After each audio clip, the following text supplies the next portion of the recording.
I'm excited. It's been quite a roller coaster the past couple of weeks, but I'm excited for the opportunity to be a chief of the largest municipal service in Canada. Toronto Police Service, to me, represents excellence in policing, and being a member for 32 years and having worked with some of the finest police officers that I've been exposed to has helped me put me in the seat that I'm in today, and I'm really looking forward to what the future brings for Toronto Police.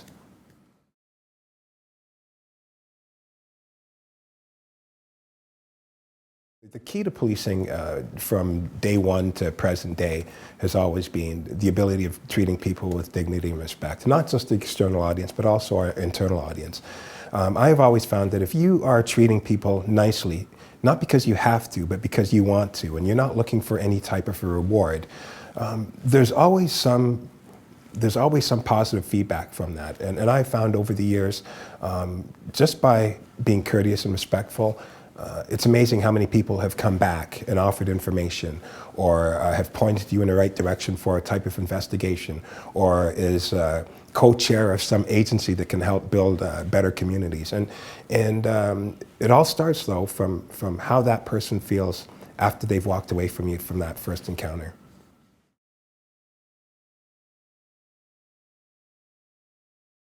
Well, there are many priorities.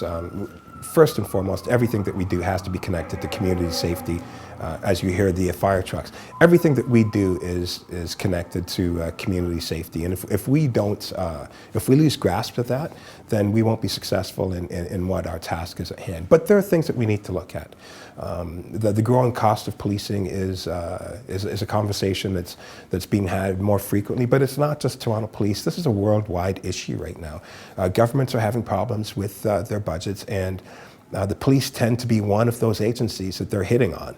And so we have to look at how we police. We have to make sure that it's not just a matter of getting the job done, but are we utilizing tax dollars to the maximum capacity? Are we considerate with what we do and how we spend what we spend? Are we spending in the right places?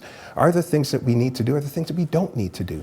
So re-looking at the service as a whole, from grassroots right up to command, is the best approach. And so we'll look at things. We'll look at, is the present shift schedule that we have the best schedule? Are there efficiencies within that? Looking at our roles as law enforcement officers and whether or not there can be replacements from that capacity. But I can tell you, nothing will be able to move forward unless we work in collaboration. We've got a great association, our Senior Officers Association and our TPA. They're fantastic partners, and they want the same thing that I want, which is the best interest for the men and women that serve, sworn and unsworn. And in order to make those types of changes, I can't do it alone. I have to be able to work with the board, have to be able to work with the associations, so that we can reach an agreement where we can A, have that cost reduction, and B, make sure that we enhance quality of life for our men and women that are out there, and see that we're not doing things just for the sake of doing things. It won't interfere with community safety.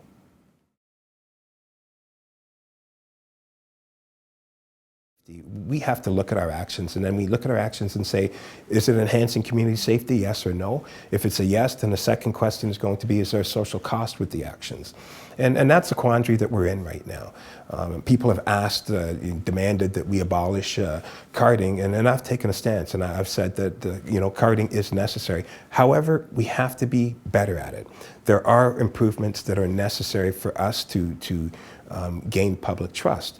And I know that the answers won't come overnight. It will come through a lot of legitimacy, a lot of our actions that we take as we move forward. But I can tell you, the public outcry from their definition of carding, which was the random stopping of innocent people and then recording that information, that's not what we're looking for.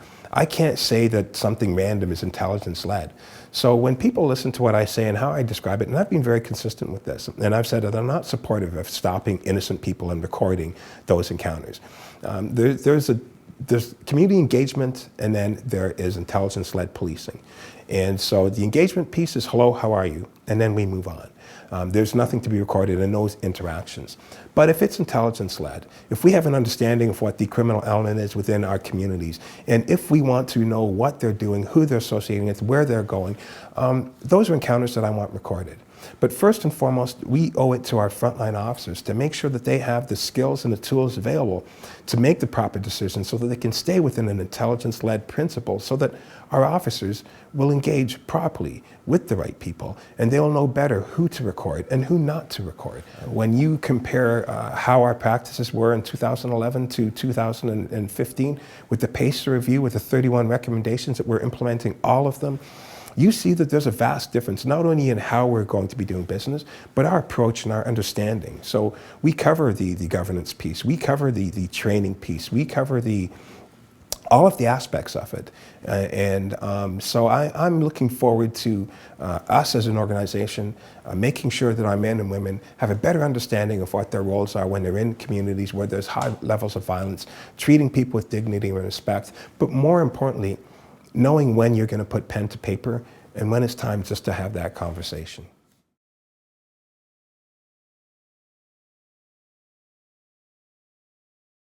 Proper training is going to be the key to our success as a police agency. And we need to have a look at our training. You know, our training, as I said before, we have to have a look at the service piece. What are our roles and functions from a customer service perspective? What are we teaching our officers? Are our officers just strictly working off behavior, or do they have an emotional intelligence to them so they have a better understanding of how they can be better in their roles when they're put in certain situations? So we've got some of the best in the training area of policing. People come here to see what training we do, and they adapt a lot of our principles and practices. So to me, that's a sign that we're going about it well. But make no mistake about it, it doesn't mean that we're going to rest on our laurels. We're going to continue to go out there to look at, you know, what is the best approach from a training perspective for an urban police service.